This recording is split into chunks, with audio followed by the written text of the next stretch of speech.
Hello, Gemini. Thank you for joining me for your monthly forecast for July, and what a month it can be. You have a reputation of being the bright and breeziest member of the Zodiac, but sometimes people feel that you're a bit like a social butterfly. But you may be about to surprise people by just how much passion you can demonstrate around the things that are important to you or the relationships. The month begins with the Sun, your ruler Mercury, and also Mars, all gathered in the cardinal or leader sign of Cancer. Mars is not particularly happy here, and nor is your ruler Mercury. However, this collection of energy is really going to see you thinking about your values, the foundations of your situation in terms of how stable your sense of security is, but also it can see you thinking about more material things as well. And the quarter moon, which occurs on the first day, could even tempt you to splash out on a slice of luxury which you may feel that you deserve. And why not, if you can afford it indeed? Because your compulsive side is going to be very much stronger and very much more to the fore, particularly in the first 2 weeks of this month. Nay, even perhaps the first 3 weeks, quite frankly. And why should this be? Well, Mars is in full in the sign of Cancer. It's not at its best. But for you, it is in an area which can see you wanting to appreciate creature comforts. And Mars is about instant gratification. It's not about discussing it over an intellectual debate. It's about getting it now. So it's about desire. And it's in an opposition with Pluto, the planet of truth, transformation, but also of power. And the two, as they compete with one another in this first week, are going to create a fantastic amount of energy. If you're footloose and fancy free, you may find yourself attracted to someone this month who's completely different to you. You might not even like them particularly, but there may be something mesmeric about their aura that you find to be totally irresistible. Or is it going to be a new car, or a new extension, or a very expensive foreign holiday? Or is it going to be some other thing that's unique to you that you've always wanted to spoil yourself around?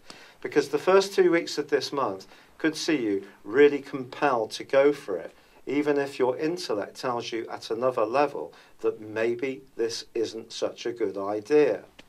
Now, there are some modifying features, and the first one is absolutely sensational for you, because on the 5th, Venus, the planet of love and attraction, moves out of a psychological part of your scope and into your own zodiac sign.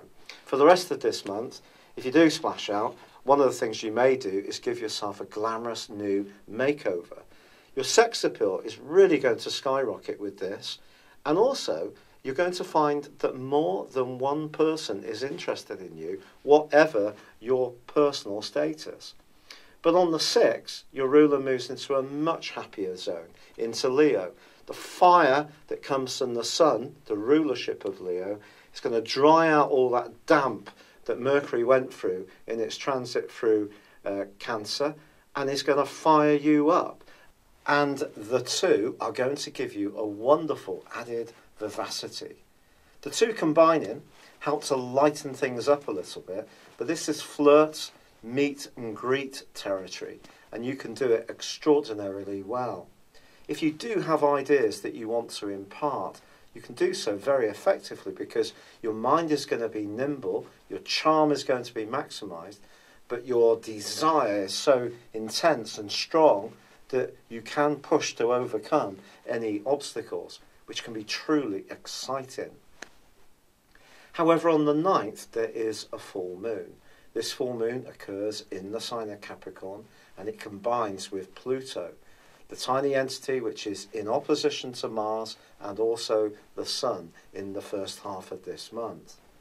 The suggestion here is around shared finances or shared assets, or who contributes or puts in their effort into a particular shared resource, the temperature can really rise.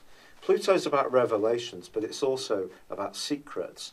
So if there is something that you've been holding in that you want to say, you may find it just has to come out in the following 2 weeks. And particularly when Mars in week 3 squares up to Uranus in the part of your situation which is to do with your desire to be a free spirit and say it as it is.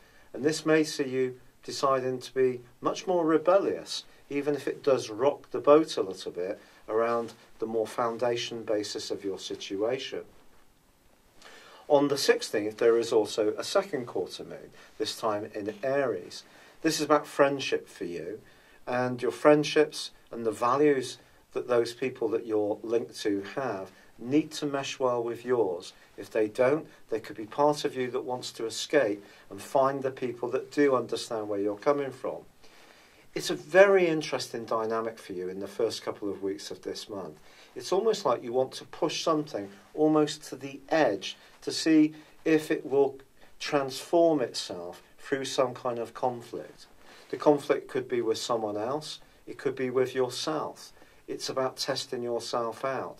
But one thing is absolutely certain, the archetype of your sign, it can, of course, be heightened by Venus and Mercury's transits from the 5th and 6th, but I just think you're going to be much more serious about business, finance, about long-term future prosperity, your sense of security in these areas, and not things that you're going to be taking lightly. So if anyone challenges that, and through their attitude or behaviour, you're not going to be very happy about it, and you're going to assert it from your side of things in a very potent way. But then the really glorious stuff floods in for you, because on the 21st, Mars moves into the sign of Leo, followed on the 23rd by the Sun, and then also the new moon. This new moon is really something to behold, because all of this energy is going to bring out the best of you as a communicator, as someone who's brilliant at getting on with lots of different types of people, with being nimble on your feet, with multitasking, with requiring an enormous amount of stimulation to keep you interested. There's going to be no lack of that in the last 10 days of this month. You may even find yourself hopping from place to place, visiting lots of different types of people. You may want to get fitter if you're a sporty type of Gemini. Don't be surprised if you do something that's more challenging in that regard.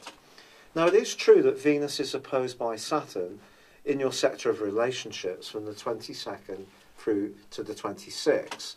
In an existing relationship, if something simply isn't working, this can be a tie breaker. However, it can also be a more salutary opportunity to comprehend what the importance of a relationship is really about. And even if you have been seeing things from a different viewpoint from the person you're involved with, either personally, sexually, or in a business relationship, perhaps you can both say how you feel in a much more upfront way. One thing's for sure, in the last 10 days of this month, you're not going to hold back from having an opinion. And you can be very persuasive, charming, and very convincing.